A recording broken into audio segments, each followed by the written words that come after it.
morning, children. Happy Monday morning. Morning, everyone. Hope you've had a really lovely weekend, and I hope that lots of you were able to join in the Zoom assemblies on Friday. They were really lovely. Okay, so quite an important event happening this week. I'll talk about that in a moment, but our assembly theme this week is all about making a change, making a difference.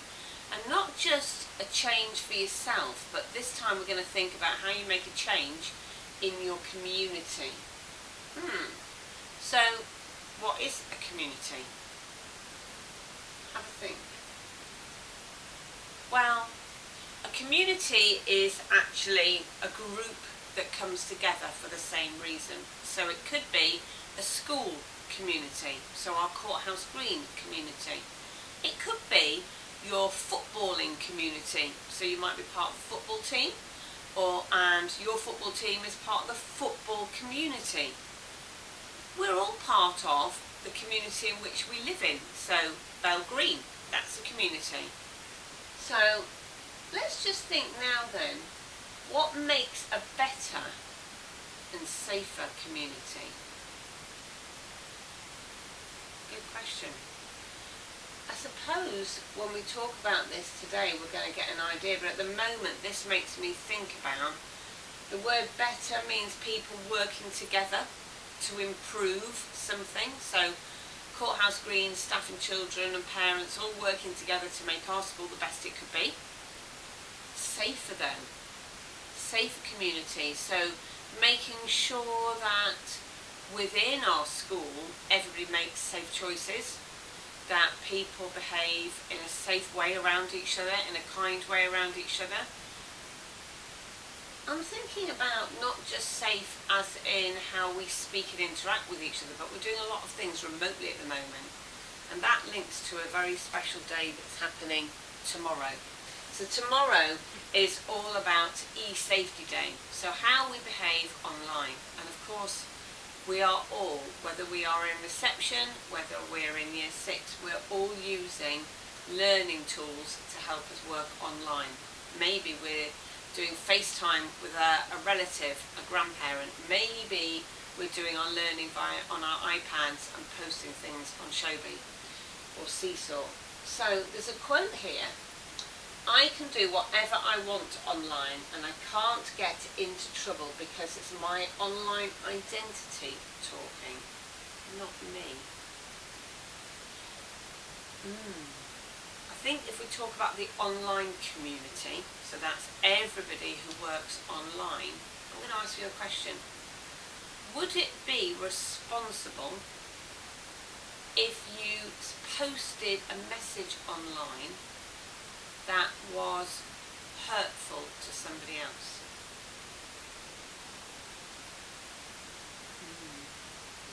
I'm thinking that would not be okay, because we have core values, don't we, at school, about responsibility and kindness. And if you said something unkind to somebody's face, that would not be acting responsibly or kindly, and we know that we would need time to think about how that made that other person feel. Well, just because we're not face to face with somebody but we're doing it online, we shouldn't forget our core values, should we? We should remember that we still need to be kind in what we say, what we post, and responsible. And it made me think, well, what makes an online community different to the normal community? And a lot of that is because you can't always see somebody's face, you might not have their name on there. So people sometimes make choices to behave in a very different way in an online community than they would do in a normal community.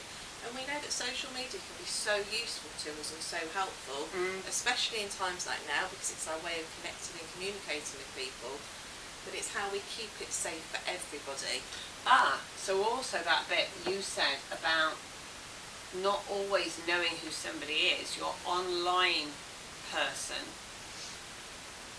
We don't always see their face, so we don't always know who they are. Just because they give us a name, we don't always know who that person is. And what we're saying here, the message here is that even online it is okay to share hobbies, your likes, your dislikes, your wishes, your ideas, your opinions. But you've got to make those safe choices around who you're sharing those with, and do you know who you're sharing them with?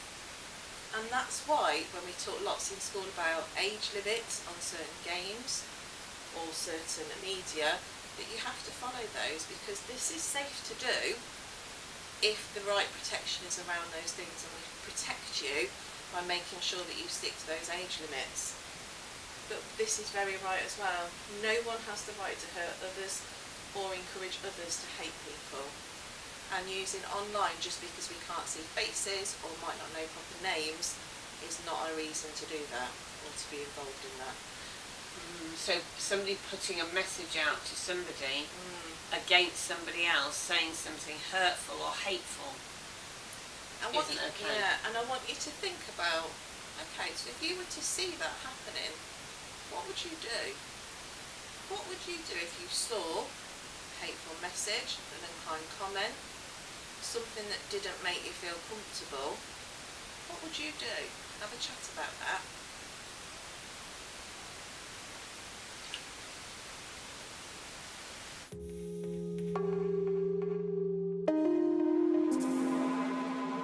There are all sorts of stories, videos and bits of information on the internet about celebrities, footballers, politicians, but you'll also come across stuff that isn't true.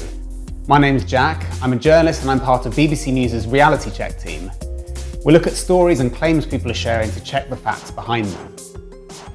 These are some questions you can think about the next time you're using social media or one of your friends or relatives sends you something that you're not quite sure about. The first is easy. Pause. Does it sound believable? Do you need to check the information out a bit further before sending on to someone else? Is it a website or information that you've heard of? Is it one that you trust? Find out whether the story has been reported elsewhere.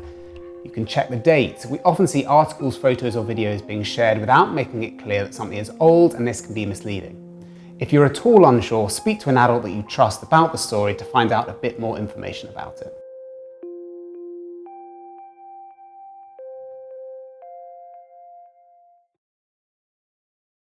I think there's a clip that we've just watched as well, Miss Bear, that's talked a lot about that. And we've had situations in school where people have acted so responsibly when they've seen a message that hasn't been kind, they've told an adult. And I think that's probably the discussion you've had. You must tell an adult, because then the adult can help you make the right choice. And hearing that phrase and call it out, that's what we've got to do. If you see something that makes you feel uncomfortable or you know is not right, you have to call it out and speak to an adult, a trusted adult, and that's in school or at home, because just because it's an online community doesn't make it any different to how you would behave in any other way. And it made me think about two British values really. So I think we've thought about responsibility in terms of our core values a lot, but it made me think about the rule of law, understanding rules and why they're important, and following rules to develop order. So that's about knowing there's ways that we behave even though it's an online community, but it's also about the fact of following the rules. So if it's not a game or a type of social media that you should be on because of your age, you have to follow that rule and not be on it, because it's designed for that age group for a reason, because it's not appropriate. Yes, and actually the law changed a few years ago, because not only did it put new laws on games of age limits, so something like WhatsApp, I think you have to be 14 or even 15 to be on WhatsApp. That is the rule, so following the rule of law on what age that's safe for you to be on. Some of the games are adult games and they have an 18 rating. That means that unless you are 18 years of age, you shouldn't play on them. So we often, unfortunately, hear of children playing on games such as Call of Duty. That is not a safe game for anybody under the age of 18 to play. The law changed as well because people were going online and making horrible comments about people, and the law says that that is not allowed, and you are not allowed to do it. Okay. But thinking of how we can change and make a safer place for everybody, so whatever the community is, made me think of this person, and I wonder if you know who he is. And we are saying that he is our core value champion because he has shown the core values of responsibility, and also I think the core value of striving to improve and wanting things to improve for others. Yeah. So, as you might have worked out, this is Marcus Rashford, who's a very famous footballer. I actually hadn't heard of him as a footballer, first of all. I heard of him because of the work that he'd done to help change communities and the lives of people in different communities. And the work that he did with the government and getting the right message out to people about making sure that nobody should go hungry and that school meals and free school meals should be provided for whoever needed them. He is definitely a core value champion because that's not his job to do that, but he was so passionate about changing that for a community that that is what he decided to do and achieved it for everybody to make a better community for us all. Yeah, he made a change. I'm wondering, I bet you're thinking now, I wonder what change I could make.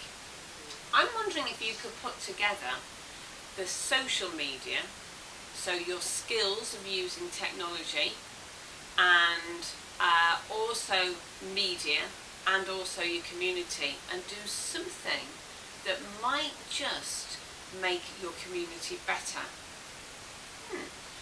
I'm thinking about Mr. Pearl's challenge to everybody about Go Parks.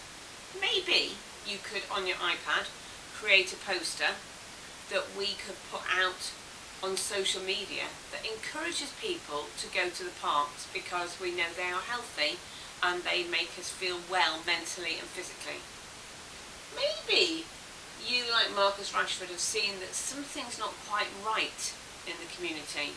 Marcus Rashford thought there wasn't enough meals available for children who actually didn't have lots of money, and so he made the government stand up and do something about it. Maybe you might think in your community, do you know what, there's a lot of rubbish on the ground. Maybe I'm going to put posters up or create a message, pick up litter, and put it out there on social media to improve your community. So this week, because it is Internet Week and safe use of internet, and it's about making a change in your community, put them both together, like Marcus Rashford, and do something that improves something for everybody. Okay, so time to reflect. At Courthouse Green, we are definitely one huge school community. We show our core values of respect one another through our core values, and that is really important. We've got to remember though to show those core values when we are face to face with people or when we are online, because when we are doing that we know that we are acting kindly, respectfully and responsibly with other people. And not just in school or online, but when we're out and about in our community, when we're in the shops, when we're passing people on the streets, we need to be remembering our core value of kindness and responsibility at all times. Have a great week, children. Have a great week, everybody.